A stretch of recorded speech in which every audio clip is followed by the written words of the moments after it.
there's a way to make an entrance. This is my destiny. It was now a conspiracy of witches. Download Veely today.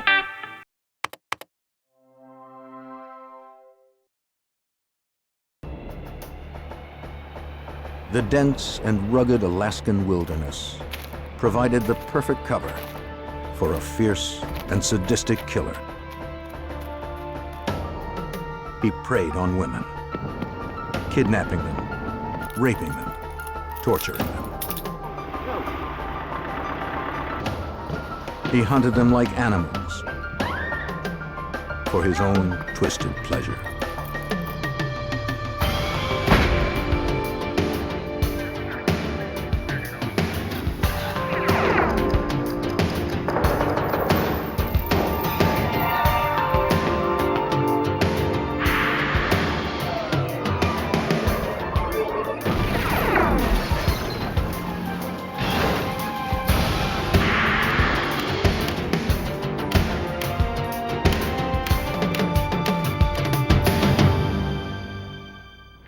In the 1970s and 80s, people went to Alaska looking for a fresh start, to reinvent themselves, or to disappear for a while.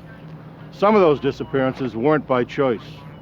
I'm Jim Kallstrom, former head of the FBI's New York office.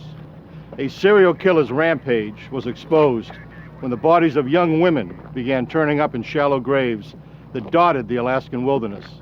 The killer was at home in the rugged terrain, but the hunt for him began 3,000 miles away, where FBI profilers mapped the criminal's mind.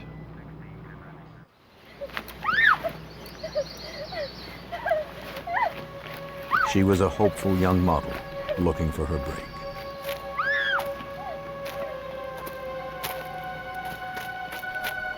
She accepted a job with a man who claimed to be a photographer,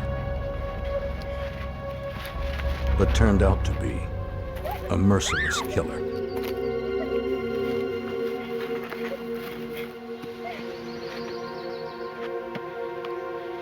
She wasn't his first victim, or his last.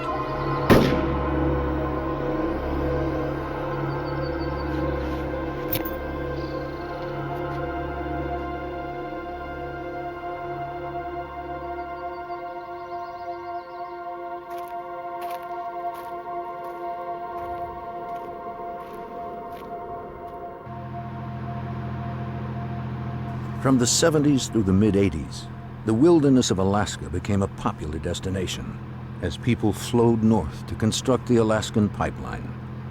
The population boomed. On August 13th, 1982, two off-duty Anchorage police officers were hunting moose near the Knik River, in a wilderness about 20 miles from Anchorage.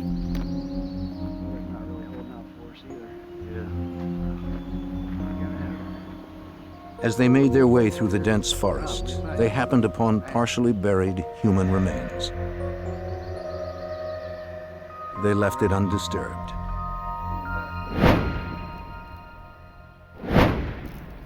The next day, crime scene technicians from the Alaska State Troopers arrived at the scene. Crimes out here fell under state jurisdiction. Besides clothing and an elastic bandage, troopers found a .223 caliber shell casing in the shallow grave. Conveniently buried here in the sand. Dental records identified the remains as 23-year-old Sherry Morrow, an exotic dancer reported missing a year earlier by her boyfriend. Troopers called him in to break the news. Her clothes matched the ones he reported her missing in, but her good luck charm, the gold arrowhead pendant she never took off, was gone. Morrow was probably murdered shortly after she disappeared, giving the killer more than a year to cover his tracks. Finding him would be next to impossible. In the year following the discovery of Sherry Morrow's body, more women began turning up. It's a sad truth that finding bodies in the Alaskan wilderness wasn't all that unusual. 2 or 3 times a year, some novice hiker or hunter would get lost and succumb to the elements. But a growing number of bodies had a different story to tell. During new road construction on September 2nd, 1983, a crew unearthed human skeletal remains not far from where Sherry Morrow's body had been found 1 year earlier.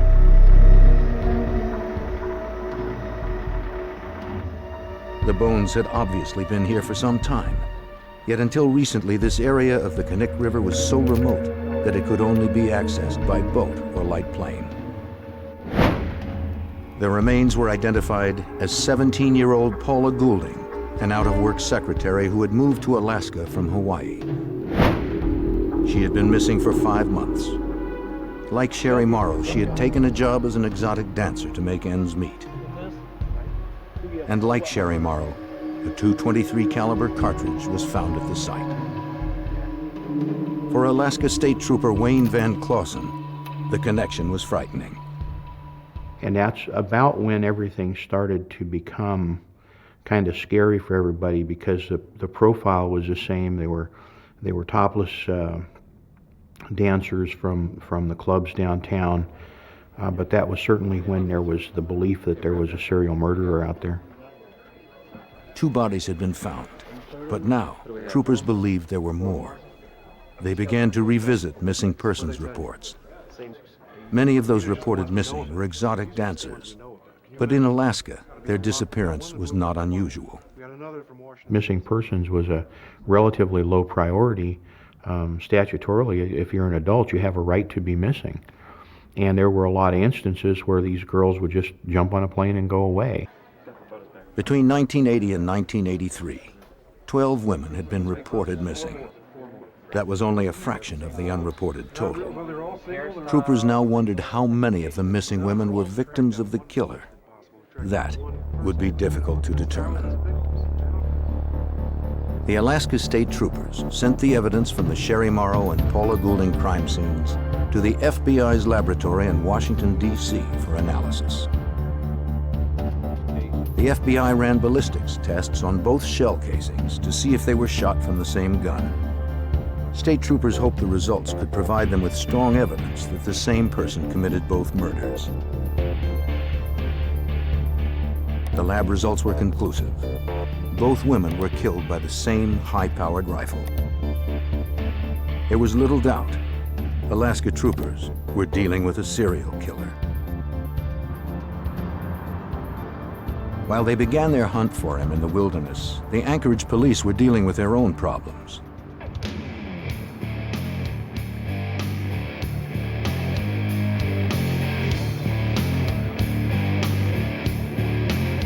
Every city has its dark side, and Anchorage is no different.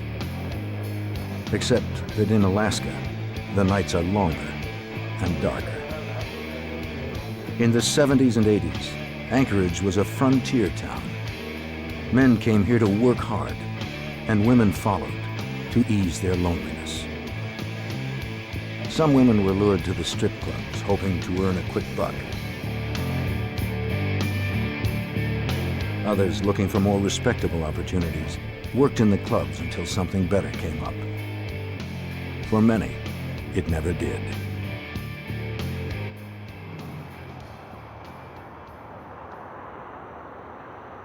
And in the city's streets roamed a stalker.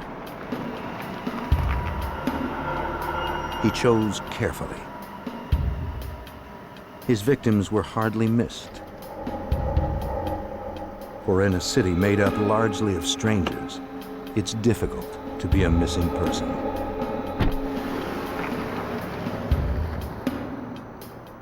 Some of the women who disappeared from Anchorage turned up safely. Some didn't turn up at all. But disappearances weren't the only crimes being reported. On the early morning of June 13th, 1983, Cindy Paulson, age 17, ran down an Anchorage highway. She was partially dressed and in handcuffs. She managed to flag down a passing truck. She was running for her life.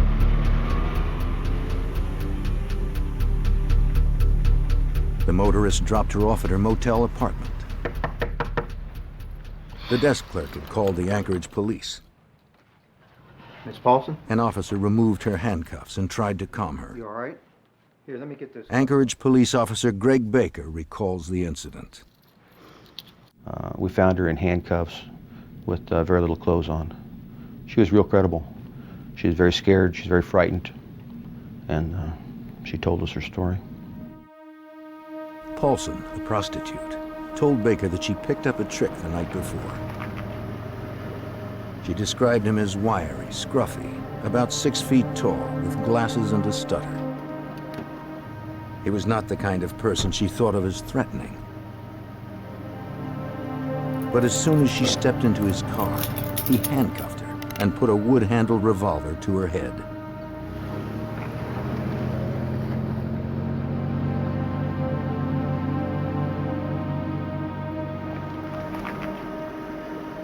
They drove to a respectable residential neighborhood.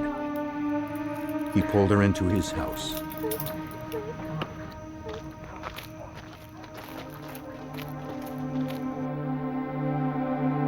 The place was well kept and full of hunting trophies. He had a chain hanging from the ceiling of his den. He chained her up and stripped her.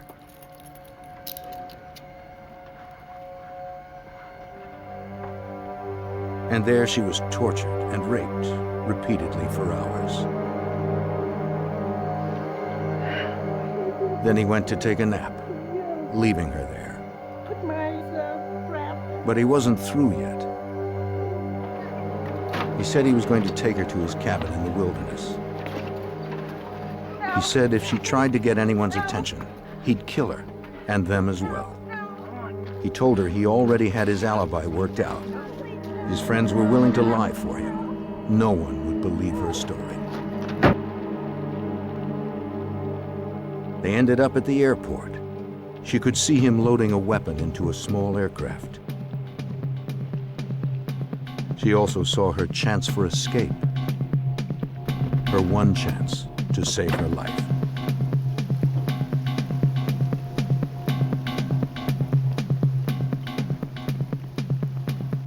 The story sounded outrageous, but her genuine terror compelled Officer Baker to check it out. I had a very street smart female, scared to death, with a story about being taken at gunpoint and held prisoner at a specific location that she described where it was, so she knew where it was. She described the interior of the location. She described the den, up to and including various animals were mounted on the wall.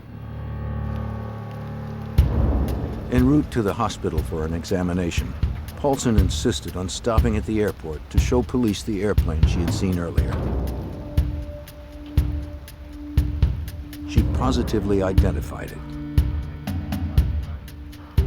While we were in there, we had a security guard stop us and describe the car the same way that Cindy described the car, and in fact gave us a license number. That license number confirmed the address, or the area at least, that Cindy had given us regarding where the house was. Police went to the address to speak to the owner of the car.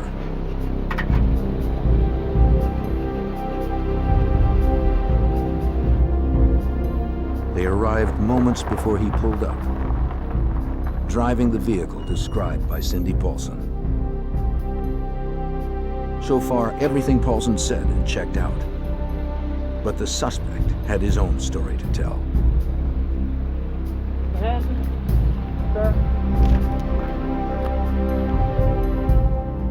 According to the motor vehicle records, the car that Cindy Paulson was abducted in belonged to Robert Hansen, a baker in Anchorage. Hansen, who fit the description of the man Paulson described, calmly answered questions. He said he was at a friend's house from 5 p.m. to 11:30 p.m., repairing a seat for his airplane. Afterward, he went to the home of another friend and stayed until around 5:30 that morning. Then he went to the airport and installed the seat. Hansen gave police his consent to search his house. Again, his home was exactly as Paulson had described. That only proved she'd been in the house, Not that Hansen had raped and tortured her there. They could find no evidence of that.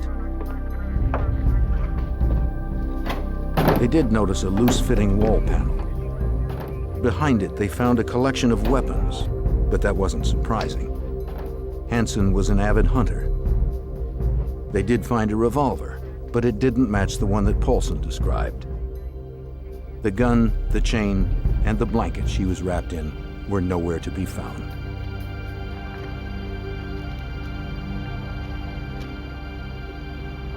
Hansen's car appeared equally clean. Anchorage police found nothing in his car that fit Paulson's story. Those alibis were corroborated and verified. And Mr. Hansen was released after a consent search of his house. Paulson, still shaken from her ordeal, was able to pick Hansen's picture out of a photo lineup. But when given the chance to take a lie detector test, she refused. Her occupation gave her an inherent distrust of the police, and gave police an inherent distrust of her. She felt she'd never be taken seriously. Soon after, she left town for a while to try to put the nightmare behind her. Anchorage authorities were willing to let it drop too.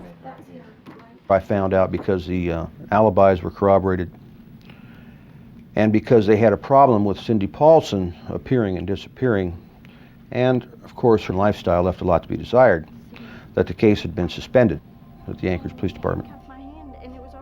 Police had gathered no solid evidence linking her story to Robert Hansen. But for Officer Greg Baker, it wasn't over. He was one officer who believed Paulson's story and wouldn't let it go. The predator roaming the streets of Anchorage was still out there, free to claim more victims. Robert Hansen, the most likely suspect in the abduction and rape of Cindy Paulson, had been released for a lack of solid evidence. Officer Baker was still curious. Lately, the Anchorage police had been grappling with what seemed like more than their share of missing persons reports, involving prostitutes like Paulson, or exotic dancers, or women out by themselves. Paulson's assertion that she was about to be put on a plane only reinforced his creeping suspicions about Hansen. He had taken her to the airport where he was going to fly her out with the story that if she maintained her helpfulness, that he'd bring her back and let her go. Well, Cindy was bright enough to know that she was on a one-way trip, and so was I. And so I kind of just put two and two together and figured that he was a very good suspect for the missing dancers.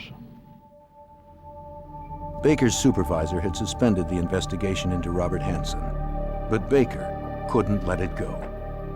Cindy Paulson's nightmarish story had too much detail to not have some basis in truth. But no one except Baker would listen to her. He continued his investigation. On the surface, Baker found nothing in Hansen's record to arouse suspicion.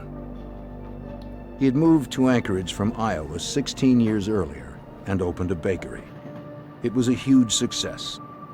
He had a wife and children, and except for his stutter, he fit in completely. When he wasn't in the kitchen, Hansen enjoyed flying his small airplane, a Super Cub Piper. Back on the ground, he took to the woods. He was a solid citizen. He just didn't fit the model of a serial killer. There were plenty of others drifting through Alaska more suited to that role. They didn't have businesses. They didn't have families. Hansen did. He had everything to lose. Frank Rothschild was a prosecutor involved in the Paulson case. Bob the baker. The troopers and the police used to go to his donut shop all the time. It was a very popular place to go. He had a bakery. People knew him. He was friendly. He was just a hard-working guy. Unaware of Officer Greg Baker's local investigation in Anchorage, state troopers were still trying to find their serial killer. bodies continued to be unearthed in the Alaskan wilderness. Troopers set up a task force to study the similarities between the missing women and the murder victims. They hoped to find a common thread that would lead to a suspect. Until authorities knew more, they did their best to educate dancers and prostitutes about playing safe. For the first time, police and prostitutes were on the same side. According to Rothschild, the goal was preservation.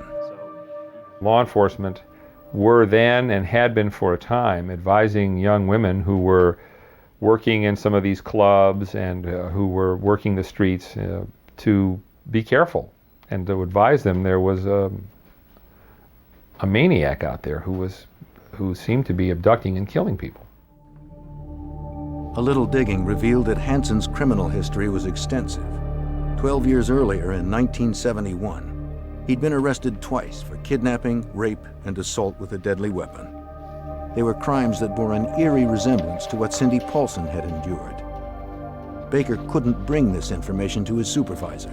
The Paulson case had been officially suspended, and Baker was bucking authority.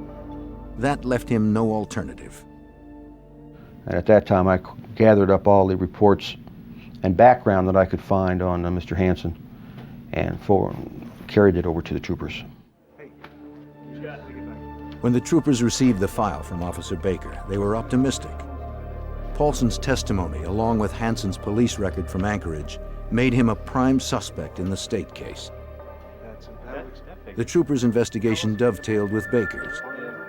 They were both dealing with the same maniac.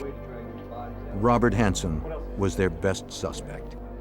I think everybody was looking at him real seriously because he made a good suspect when you looked into him. He had a pretty extensive criminal background, including some sexual assaults. The only problem was the proof. Though Hansen was a violent sex offender, his record indicated nothing about being capable of homicide, nor was there any direct link from him to Sherry Morrow, Paula Goulding, and the other missing women. At this point, troopers didn't even have enough for a search warrant. They knew only that 3 women were dead and 12 were missing. Out there lurked a serial killer. Troopers needed to catch him before he killed again. They needed help. We knew we had a mass murder on our hands. That was not something Alaska had any experience with. Somebody obviously knew that the FBI not only had experience with it, but had set out this unit that was designed specifically to try to assist in discovering who these people were. To catch a killer in their own backyard, the troopers called on help from over 3,000 miles away. Only the FBI had the resources needed to get inside a killer's head. When the Alaska State Troopers determined they had a serial killer on their hands, they realized they didn't have the expertise to stop him, but they knew who did. Quantico, Virginia is home to the FBI's Investigative Support Unit. Here, agents attempt to predict behavioral patterns by analyzing a criminal's actions. Retired FBI agent John Douglas helped pioneer behavioral profiling and still works as a consultant. His profiles are based on 25 years interviewing convicted killers. They taught Douglas how to think like they do. He's learned that serial killers are acting out their fantasies of control and conquest. As Douglas slowly wins their trust, he takes them back to the scene of their crime. You finally get them talking, they start giving you that 1,000-yard stare. They're back 10 years ago, 20 years ago when they were perpetrating the crime, and they kind of lock into that 1,000-yard stare, and their memory is just so precise. And the fantasy is what keeps them going over and over and enables them to survive when they're incarcerated. So I got to tap into that. It takes time, but once I'm in there, I get tremendous information. From these interviews, he distilled a checklist of traits and habits that serial killers share. They start young, with lesser crimes such as arson or cruelty to animals. Over the years, their violence builds. To every new case, profilers bring the knowledge of how killers evolve. To understand the criminal, you must look at the crime. You just want to see if you can come up with an analysis based upon preliminary police reports, crime scene photographs, a profile of the victim, autopsy protocol, reviewing that, review the autopsy photographs, do an analysis of the overall crime, the risk level that the subject took, the victim risk level, analysis of the area, maybe the crime scene, maybe you have multiple crime scenes, and then based upon that, you attempt now to come up with a specific type of profile. By examining every aspect of an unsolved crime, a profiler can determine specific characteristics of that killer, such as age, occupation, and physical characteristics. The troopers contacted the FBI to see if the Bureau could work up an analysis of the Anchorage killer. They hoped the profile would sharpen the investigation and bring overlooked clues to light. The troopers gave the FBI what they needed to build the behavioral profile. For a scrupulous, accurate profile, they required only facts from the troopers, no analysis or theories. Trooper Wayne Van Clausen didn't want to lose any time. The information he received from Officer Baker aroused his suspicions about Robert Hansen, but he needed more information. Criminal records were just beginning to be computerized, and he didn't have access to them all in Anchorage. While the profile was being developed, he went to Juneau to collect Hansen's records from the Superior and Supreme Court archives. In his fact-finding mission, Van Clausen researched every town that Hansen had ever lived in. He found reports on Robert Hansen dating back to 1961. He gathered all that he could carry, sent the rest by truck, then headed home. While he was in Juneau, the FBI had come through with a criminal profile of the serial killer. The fact that the killer was so prolific meant to Douglas that he could function unnoticed within the community. Someone who worked independently, most likely a business owner.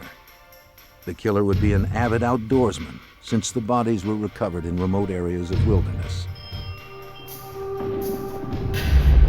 Since he preyed on prostitutes, Douglas concluded the killer had difficulty talking to women, had low self-esteem, and grew up feeling like an outcast. Based on killers with similar profiles, Douglas provided a specific characteristic to explain the cause of those feelings of inadequacy, a feature that bore an eerie resemblance to Robert Hansen. The one that totally blew us all away, I think, is that when they said he's either going to be a stutterer or someone who has a lisp, a speech defect. How do you figure that? But that was one of the things that they suggested might show up. The FBI profile pointed to Robert Hansen, but the depths of Douglas's insight were about to be known. Upon Van Clausen's return, troopers studied the files. The records showed that Hansen had spent 3 years in a reformatory for setting fire to his old high school's bus garage.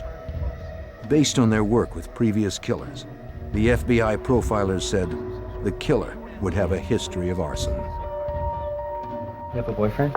Yes, actually I do. Yeah, because The profile painted the killer as a social misfit.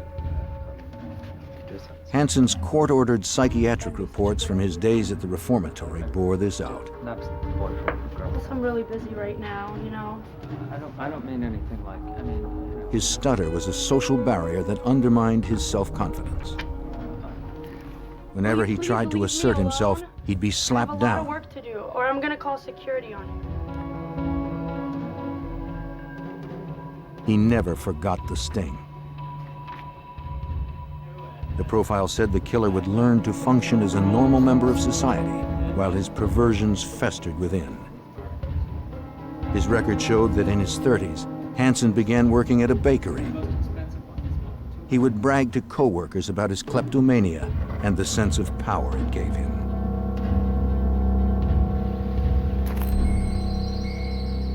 He also bragged about his love of hunting. He took great pleasure in exerting power over his prey, stalking it, then wounding it, and he became good at the kill. winning prestigious awards. In 1967, he moved to Alaska to start a new life and for better hunting. 3 years after moving there, his record showed he was arrested for the attempted rape of a young receptionist at gunpoint. He pleaded no contest to assault with a deadly weapon.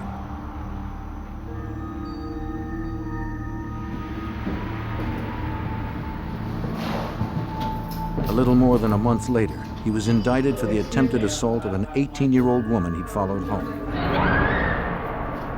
As soon as the man got to Alaska, he was involved in theft cases, he was involved in abductions, he had psychiatric evaluations showing him to be really unstable and having all kinds of weird sexual fantasies and the rest. True to the profile, Hansen seemed a respectable citizen, so the courts were lenient. In one case, he claimed to have memory lapses and was given psychiatric treatment and 5 years in a work release program. He abducted one of his early victims outside a coffee shop, took her to a cabin in the wilderness, and raped her at gunpoint. She was 17 at the time. He told me, of course, if I called the police, that he would hunt me down and kill me. He told me he was a fine, outstanding businessman. He had never mentioned at any point when during the rape time or before or after that he was married, but he said he's a fine, outstanding businessman and that I was just a kid and nobody would believe me. And he was right.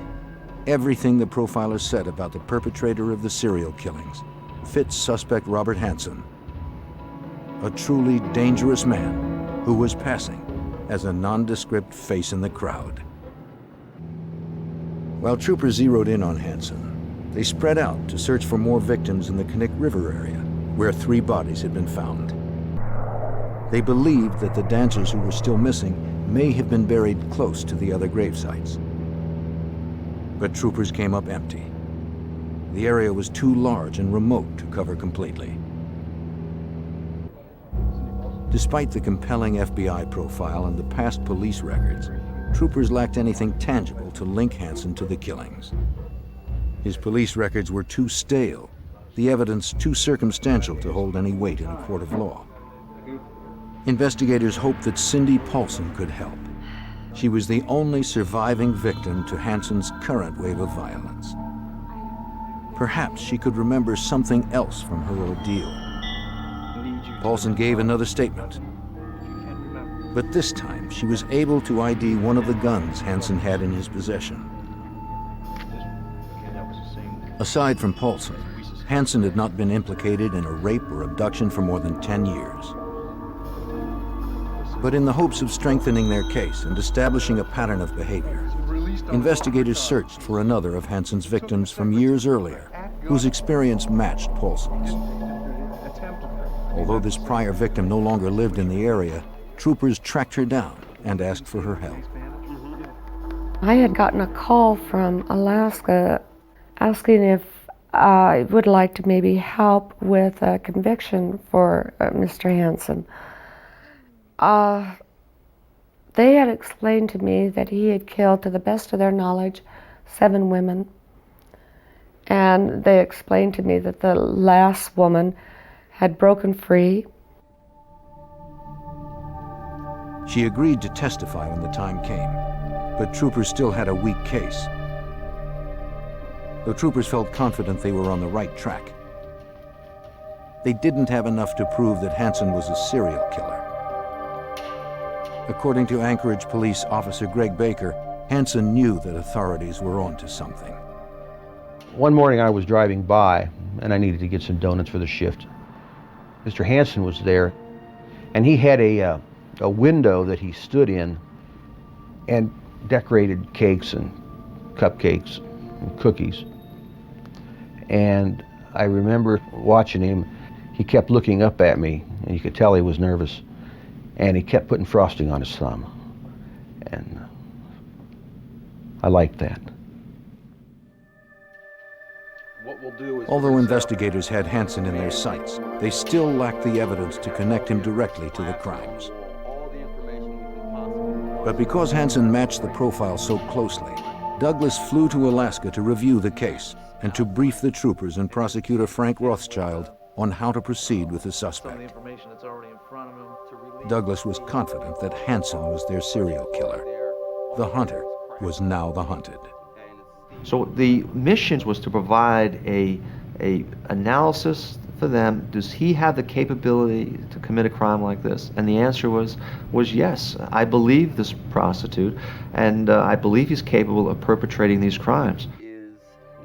Douglas's idea was to bring Hansen in for questioning while simultaneously searching his house. To obtain a warrant, investigators needed to list specific items they believed to be in the house. They knew to look for the gun that Cindy Paulson described, and the one that fired the bullets found in the graves of Sherry Morrow and Paula Goulding. That wasn't enough. They needed a home run, something that would prove Hansen's guilt in no uncertain terms. They asked Douglas if there was anything else to list in the warrant. Yes, some of the research findings is we're dealing here with a serial killer. And serial killers, it starts off as fantasy. And one of the things to keep the fantasy going after the crime is because they're on the hunt nightly looking for victims, is they take some type of memento. We call them either souvenirs or trophies, something belonging to the victims. Douglas helped prosecutors write the affidavit based on the likelihood of finding mementos mentioned in the profile. Okay, anything else? I've got those two. Anything from a piece of the victim's jewelry to a driver's license. We don't have any. But a behavioral profile had never been used as the basis of a search warrant in the United States before. Rothschild knew he'd need to back it up with more conventional information. Obviously, the district attorney's office wanted this search warrant to be bulletproof. They wanted it to be absolutely, positively, without flaw, because they knew this was a big, big case. The last thing they wanted was to have something wrong with the search warrant and have all the evidence thrown out. The affidavit swelled to 48 pages. The judge granted 8 search warrants for Hansen's property. Now, they just needed Hansen. They had learned his pattern, knew his schedule. On October 23, 1983, they went to pick him up at his bakery. But Hansen wasn't there. He'd gotten off to a late start, unwittingly keeping the troopers waiting 20 tense minutes.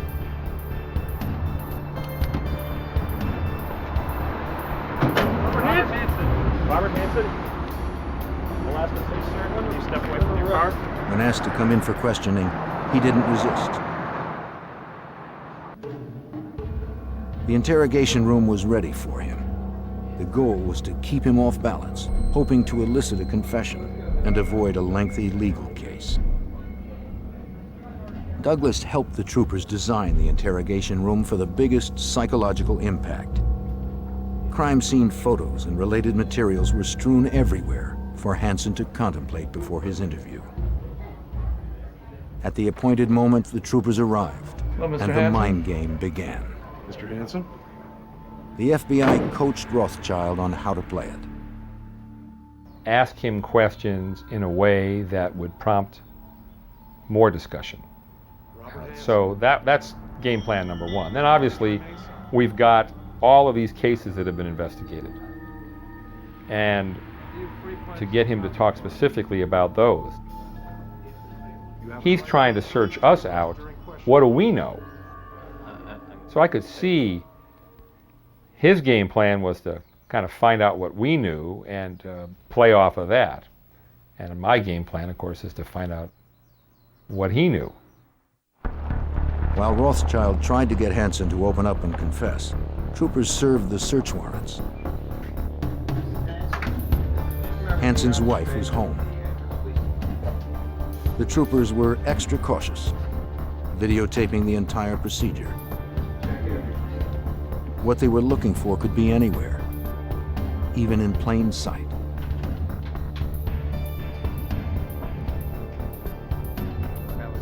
Hansen knew the troopers had access to his police and psychological records. He didn't tell authorities anything they didn't already know.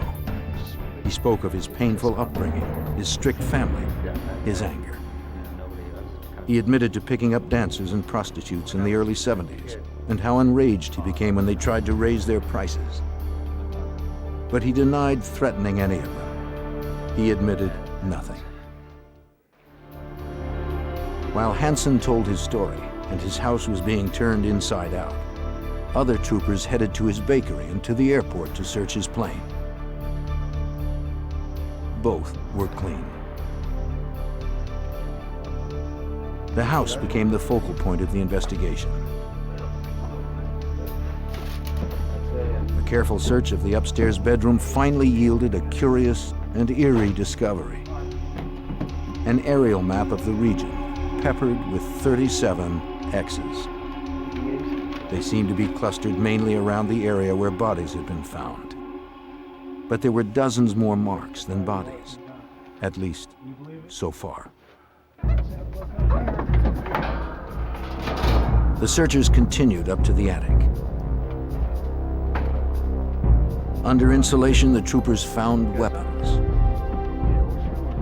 Among the items found were a .223 Ruger Mini 14 rifle, like the one used to kill Sherry Morrow and Paula Goulding, and a wood-handled revolver resembling the one described by Cindy Paulson. Yeah. The search team let Van Clausen know the good news. Sounds good. These women look familiar? Have you ever seen them? The net was closing on Hansen, and he knew it. But he wasn't ready to talk just yet. Take another look. The interview dragged on for hours. It didn't seem like a confession was likely. I haven't. I've never seen it. While troopers collected the evidence, the case unwound even further. Hansen's friend and neighbors stopped by, curious about the activity. She was stunned by the news, then made a confession that demolished the last of Hansen's story. She told troopers that her husband provided Hansen with his alibi on the night of Cindy Paulson's abduction. He'd lied to protect his friend, not realizing how serious Hansen's charges were. The husband later called police and retracted his statement. Hansen's alibi evaporated. As the search continued, the troopers found the most incriminating evidence so far. Evidence that Douglas knew had to be there somewhere. They found Sherry Morrow's necklace and other personal property belonging to the dead or missing women. They had found Hansen's stash of trophies. Yeah, this is Baker here. Investigators called the station. Though they had Hansen where they wanted him, still he wouldn't confess. But they had enough to lock him up on the Cindy Paulson case. Bail was set at $500,000. Investigators now had time to build their case against Hansen as a serial killer. They called the prior victim to see if she was still on board. And at that time, they thought he had killed 11 women. And was I still interested in being a witness? They really felt that they may need me because he hadn't confessed. All right, what you got? 3 points on the map found in his bedroom matched the locations of bodies recovered by the troopers. Another X marked the location of a body recovered by Seward police years earlier. The remaining X's presumably marked the graves of more victims, dozens of them. Looking at the map obviously was pretty chilling because we believed the map. The map was a body count as far as we were concerned. The man had kept track. He didn't have newspaper clippings. He had the map. When the troopers believed they had enough to convict Hansen on at least 4 murders, they confronted him and his lawyer with the evidence. Hansen couldn't refute it. He had no place left to hide.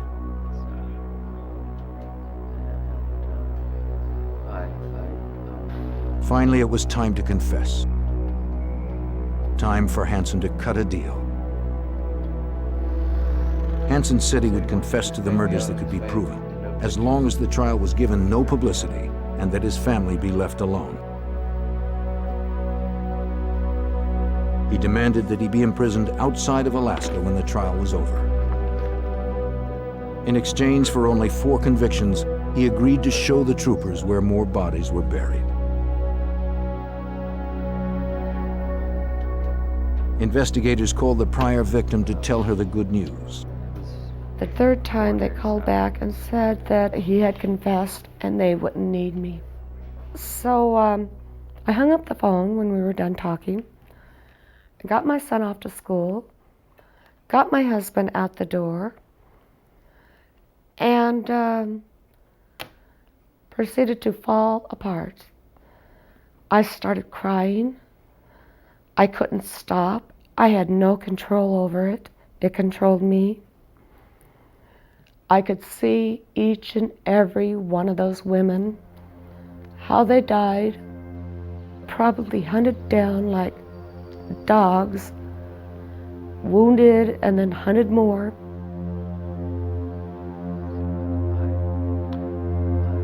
In his confession, Hansen described how he would take his victims into the woods and hunt them as prey.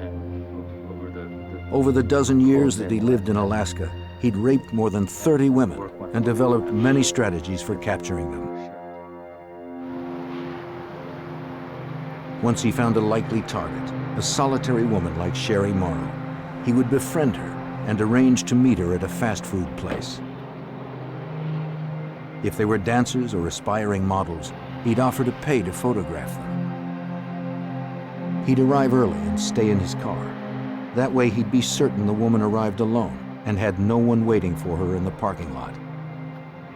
No witnesses. Then he'd go in and meet his new victim.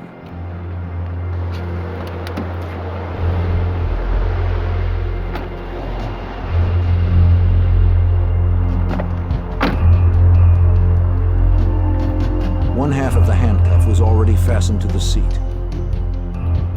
Hansen boasted that snapping the other half onto his victim's wrist while reaching for his gun became like a reflex. Then he would take them home or to a remote motel to rape and torture them. Afterwards, he'd blindfold them and drive or fly them to the outskirts of town until he arrived at a secluded spot, his hunting ground. His habit was to toy with his prey before he made the kill.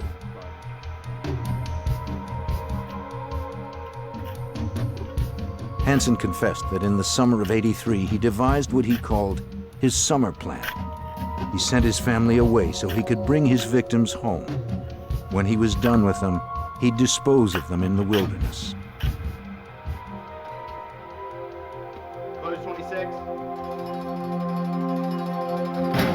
On February 27, 1984, Robert Hansen was convicted of murdering 4 women and sentenced to 461 years plus life with no chance of parole.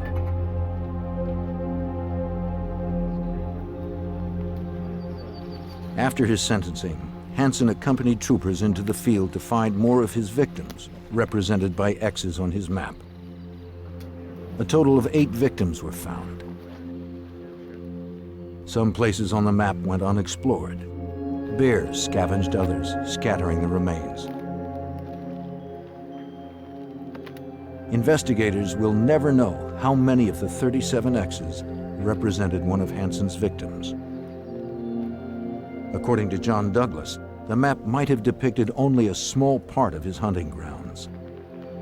Killers like Hansen will come into contact with a lot of women, but fantasy is everything, and they may not like the way the person talks or the person dresses, the style, and so they'll make a decision. Well, this one will live. This one over here will die. I believe he was good for a lot more cases, and I still believe there was a chance that one of the reasons that caused him to go up to Alaska, he was running away from homicides back in the lower 48. In the United States, an estimated 35 to 50 serial killers are active at any given time. Profiling has made them easier to spot and apprehend. Each time one is captured, investigators learn more about their twisted motivations, making it easier to catch the next one.